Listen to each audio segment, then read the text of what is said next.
नमस्कार, पत्रिका टीवी के खास कार्यक्रम यूथ एंड सोल्जर भविष्य की संभावनाओं में आपका स्वागत है। मैं हूं आपके साथ कृपाशंकर शर्मा। ये खास कार्यक्रम है हमारे देश के नौजवानों के लिए। वे नौजवान जो भारतीय सेना में, इंडियन आर्म्ड फोर्सेज यानी कि भारतीय सशस्त्र सेना में जाकर अपना करियर बनाना चाहते हैं।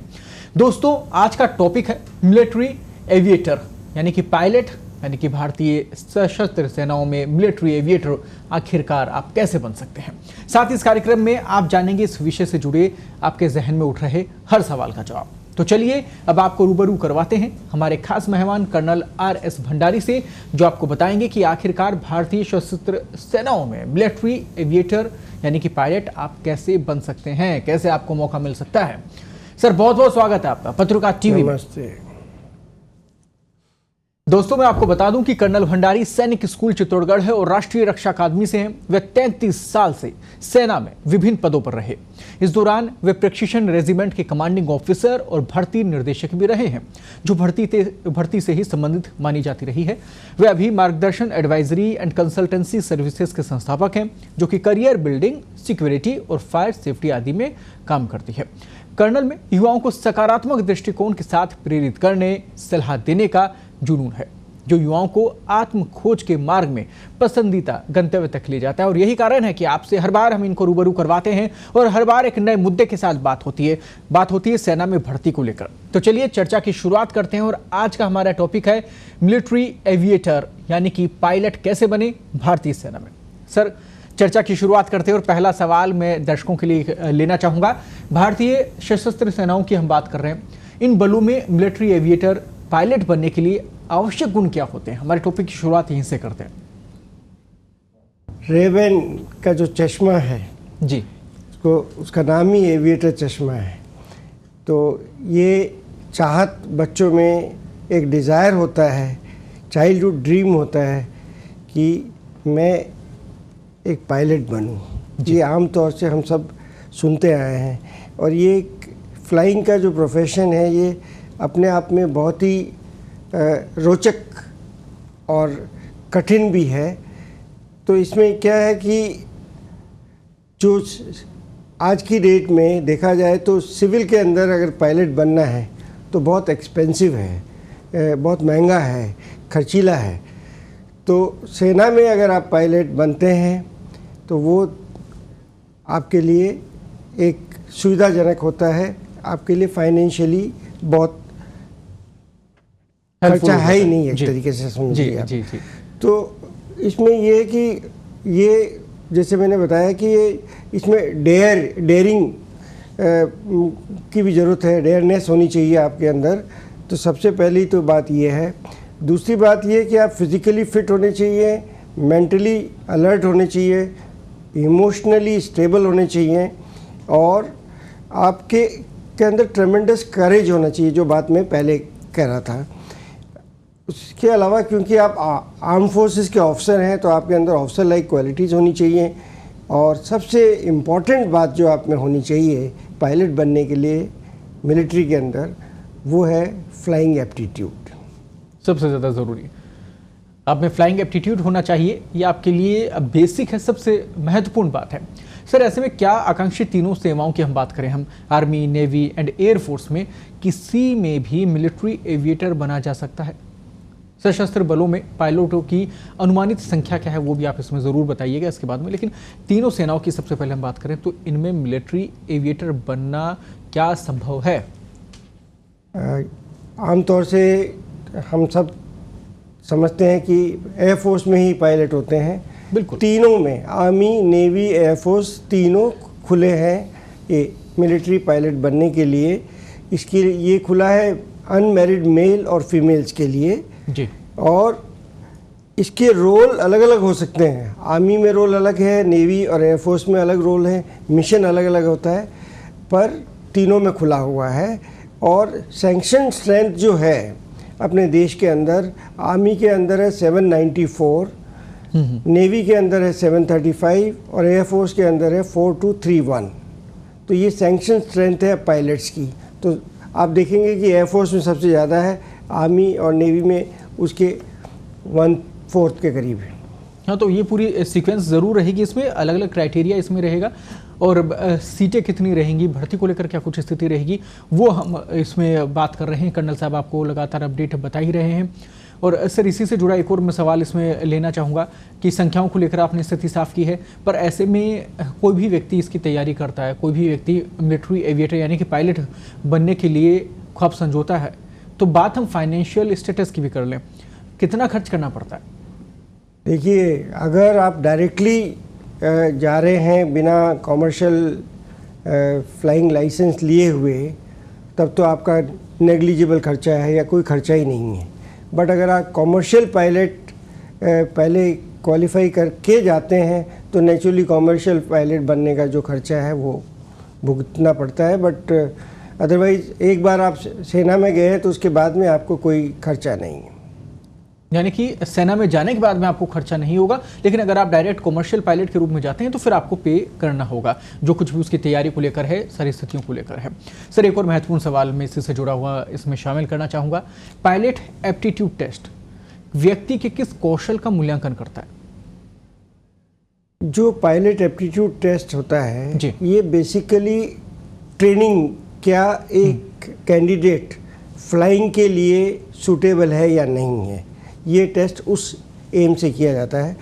ये काफ़ी रोबस्ट भी है, मैच्योर है टेस्टिंग सिस्टम, और सिलेक्शन सिस्टम जो एविएटर्स का है बहुत अच्छा है।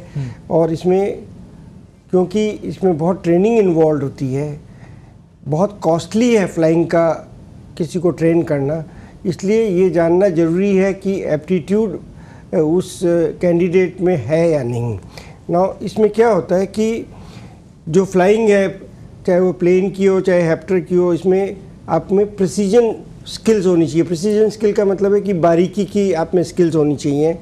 आपको अटेंशन देनी पड़ती है क्या डिटेल्स में, डिटेल किसी चीज़ में गहराई में जाने की डिटेल्स, और आपका हाथ और माइंड का जो आई का कोऑर्डिनेशन है वो आप में है या नहीं है। पायलट एप्टीट्यूड टेस्ट ये डिसाइड करता है कि क्या, जैसे मैंने पहले बोला, कैंडिडेट सुटेबल है कि नहीं है ट्रेनिंग के लिए, और उसको जो ये सारी जो उसकी एबिलिटीज़ है वो टेस्ट में उसको डेमोन्स्ट्रेट करनी पड़ती है ताकि वो आप टेस्ट को क्लियर करते हैं। अब पायलट एप्टीट्यूड टेस्ट एक्चुअल में क्या होता है जी। इसके अंदर 3 हिस्से होते हैं। इसके अंदर सबसे पहले होता है कि मेंटल अलर्टनेस आपकी चेक की जाती है, क्या आप सेफ पायलट हैं, लॉन्ग टर्म आपके अंदर मेमोरी है कि नहीं है, आप याददाश्त रख सकते नहीं हैं, रिकॉल एबिलिटी है कि नहीं है, कोई चीज़ को आपको वापस याद करनी हो है कि नहीं है, प्रेजेंस ऑफ माइंड आप में है, हैंड और आई कोऑर्डिनेशन जैसे मैंने पहले बताया आपके अंदर है, आप दूरी का अवेयरनेस नापने की आप में क्षमता है कि नहीं है, रिएक्शन टाइम आपका अच्छा है, कॉन्फिडेंस है आपके अंदर, डाटा एनालिसिस करना और पैटर्न रिकॉग्निशन, ये कुछ चीज़ें हैं जो कि इस टेस्ट के अंदर शामिल की जाती हैं। अभी कैसे इससे जो टेस्टिंग टीम है वो ये निश्चित करती है कि क्या आप बैलेंस्ड हैं, आप कंट्रोल कर सकते हैं हवाई जहाज़ को, और आप ब्रेक डाउन नहीं होंगे जब स्ट्रेसफुल, जब आपके ऊपर दबाव पड़ता है, ऐसे सिचुएशंस में आप ब्रेक डाउन ना हो। तो बेसिकली ये असेस करने के लिए बिल्कुल ये समझना होगा कितनी बारीकी से सारी चीज़ें इसमें होती हैं। आपका जो ये एग्ज़ाम, ये जो टेस्ट है, बेहद महत्वपूर्ण हो जाता है। जिस प्रकार से कर्नल साहब ने बताया कि एक एक पहलू पर नोटिस किया जाता है, ध्यान दिया जाता है, उसके बाद में फिर आप उस कैटेगरी को पार करके आगे बढ़ते हैं, उसके बाद में आप सेना में जाते हैं, तो ये बेहद महत्वपूर्ण हो जाता है कि आप इन छोटे छोटे बिंदुओं पर भी ध्यान दें, ताकि इतने बड़े लेवल की तैयारी करने के बाद में वहाँ तक पहुँचने के बाद में कहीं ऐसा ना हो कि आप रिजेक्ट कर दिए जाएं या वापस हो जाएं। तो ऐसे में इन छोटे छोटे बिंदुओं पर ध्यान देना बेहद ज़रूरी है। और इसके साथ ही जैसा कि सर आपने इस पूरे टेस्ट को लेकर बोला है, ये एप्टीट्यूड टेस्ट जो है, तो क्या सेना में भर्ती से पहले भी और सेना में भर्ती के बाद में भी कितनी बार इस दौर से गुजरना पड़ता है, एक कैंडिडेट को कितनी बार इस एग्ज़ाम को देना पड़ता है? देखिए, ये जो पायलट एप्टीट्यूड टेस्ट है, इसका नाम शॉर्ट में है PABT, पहले यही नाम चलता था। आजकल थोड़ा सा रिफाइंड बेटर जो वर्जन है इसका, उसका नाम है computerised pilot selection system, CPSS, right. और इसमें क्या है कि ये आपको फौजी जीवन में जाने के लिए, पायलट बनने के लिए एक बार ही देना है। चाहे आप मान लीजिए आप एनडीए का एग्ज़ाम एनडीए में क्लियर कर लिया और आप एसएसबी के लिए जा रहे हैं, उस टाइम पे अगर आपको पायलट एप्टीट्यूड टेस्ट के लिए बुलाया, आपने ऑप्ट किया एयरफोर्स के लिए और आपने पीएबीटी पास कर लिया, तो एक बार हो गया, जीवन में एक बार, दैट्स ऑल। ये रिपीट नहीं होता है। और अगर आप पास हैं तो पास हैं, आप फेल हैं तो फेल हैं। और ये हो सकता है कि आप दूसरे इंटरव्यू में फेल हो सकते हैं, बट पीएबीटी में अगर आप एक बार पास हो गए तो आपके लिए हमेशा के लिए लागू है।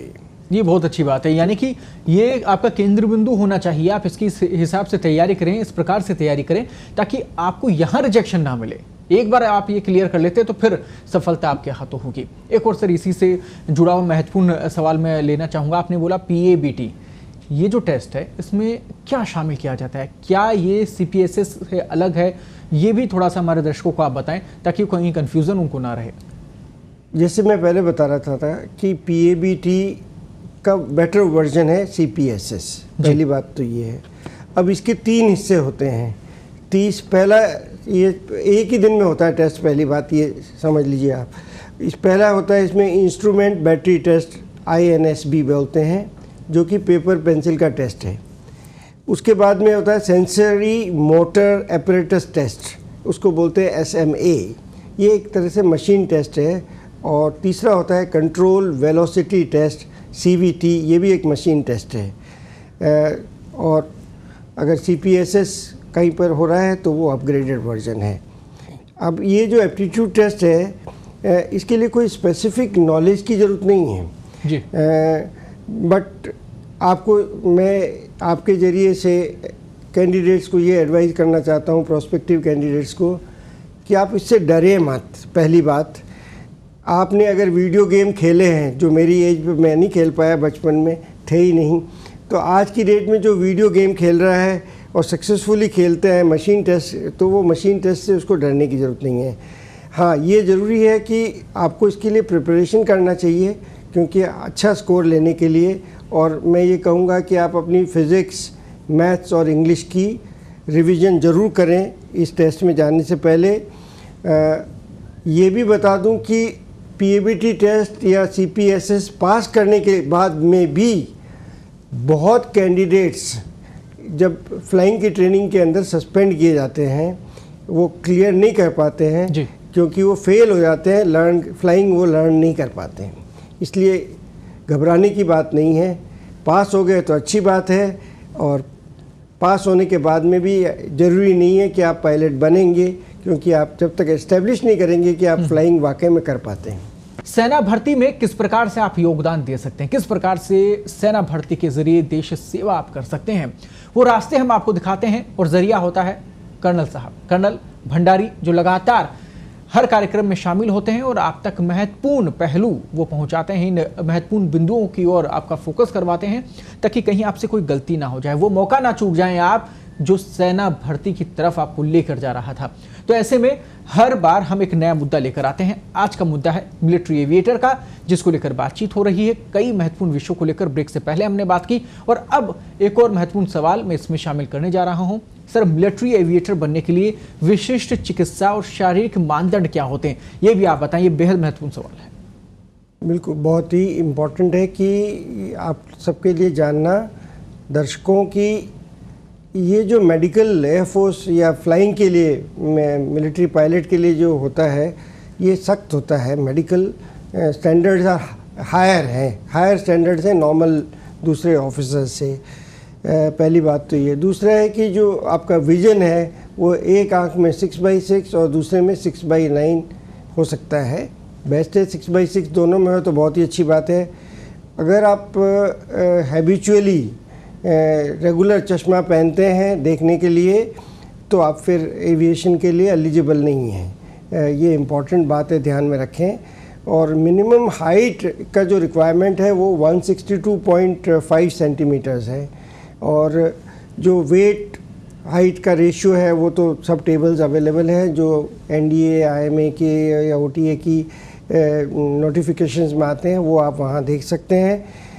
अब इसमें क्या है कि क्योंकि आपको कॉकपिट में बैठना पड़ता है, तो उसके लिए लेग लेंथ के भी पैरामीटर्स लेड डाउन है कि एक्सेप्टेबल लेग लेंथ होनी चाहिए 99 सेंटीमीटर से लेके 120 सेंटीमीटर के बीच में, और जो आपकी थाइस की लेंथ है वो 64 सेंटीमीटर, और बैठने की जो है वो 81.5 से लेके 96 सेंटीमीटर के बीच में हो सकती है।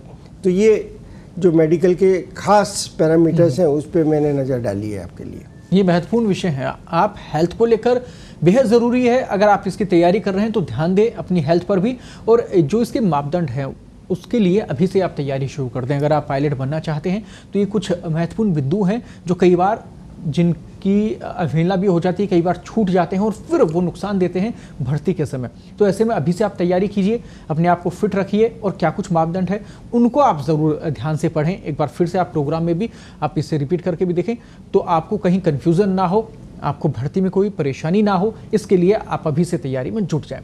सर, एक और महत्वपूर्ण सवाल इसमें मैं शामिल करने जा रहा हूँ। भारतीय वायुसेना में मिलिट्री एविएटर यानी कि पायलट बनने के तरीके क्या हैं, और फ्लाइंग ब्रांच में 3 स्ट्रीम्स कौन सी होती हैं? इन स्ट्रीम्स को लेकर बहुत बात होती है, तो ये भी एक बार आप बताएं। जो एंट्री एयरफोर्स में पायलट बनने के लिए 4 तरीके हैं जी। NDA, CDSE, FCAT और NCC स्पेशल एंट्री, ये 4 तरीके हैं। NDA के लिए जैसे हम पहले इन सब विषयों पर बात कर चुके हैं, बट फिर भी ताज़ा करने के लिए उम्र होती है 16.5 से 19.5 साल, और 12th पास PCM के साथ। जो CDSE में उम्र होती है 20 से 24 साल, ग्रेजुएशन आपको फिज़िक्स मैथ्स होना चाहिए 12वीं क्लास के अंदर, और अगर BE और BTech है तो बहुत अच्छी बात है, इसमें कोई परसेंटेज की लिमिट्स लेट डाउन नहीं है। FCAT के अंदर उम्र होती है 20 से 24 साल। ये अगर आपके पास एक्टिव करंट कमर्शियल लाइसेंस है तो आपके लिए उम्र 26 साल तक हो सकती है।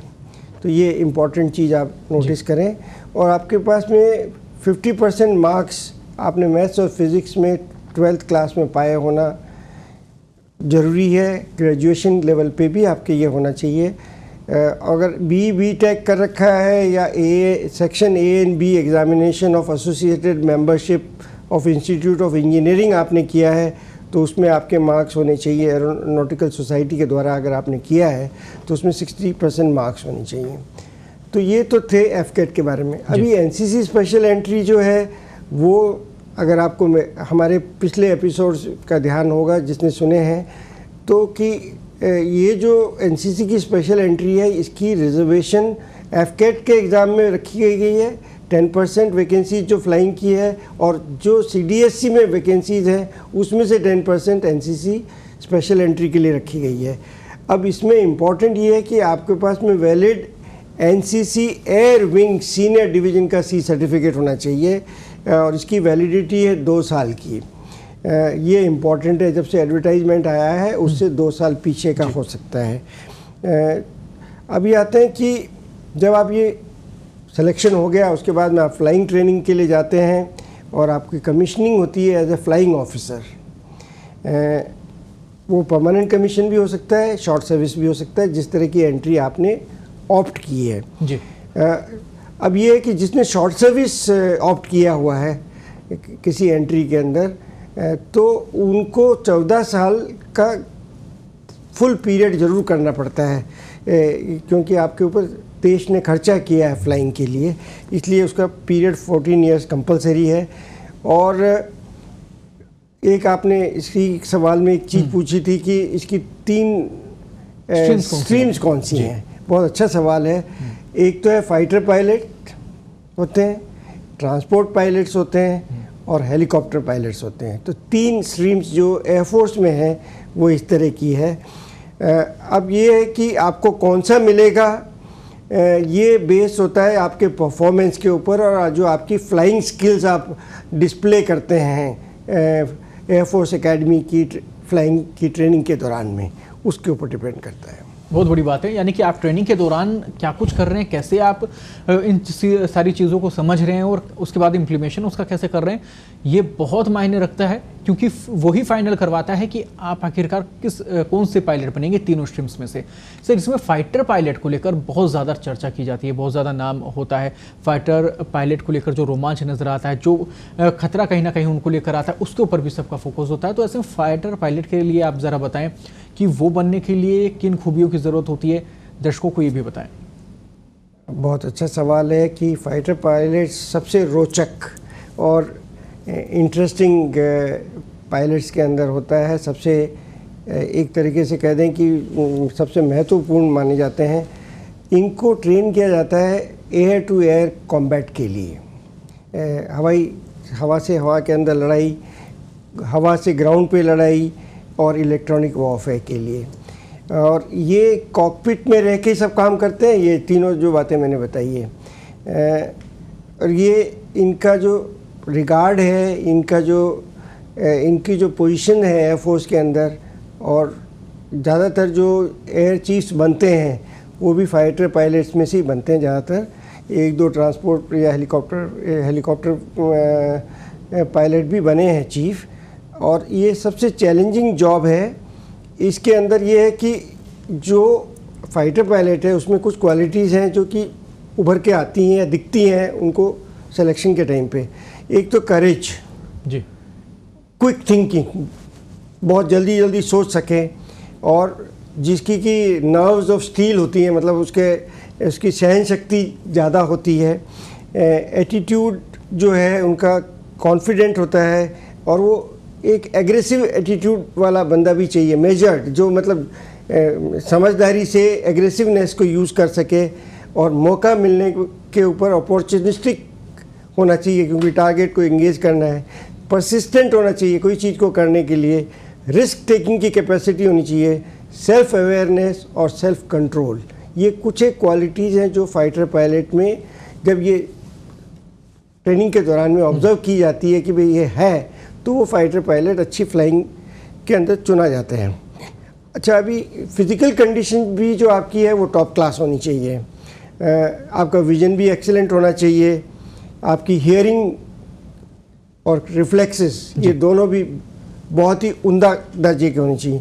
अब एक इम्पॉर्टेंट बात है कि आपको जो जी फोर्स होता है, जो हमारे ऊपर ग्रेविटेशनल फोर्स है, वो आपके ऊपर हायर लेवल का आप सस्टेन कर सकें या उसको सहन कर सकें। नॉर्मली 0 होता है या 1 लेवल तक अपन सब नॉर्मल आदमी सहन कर सकता है।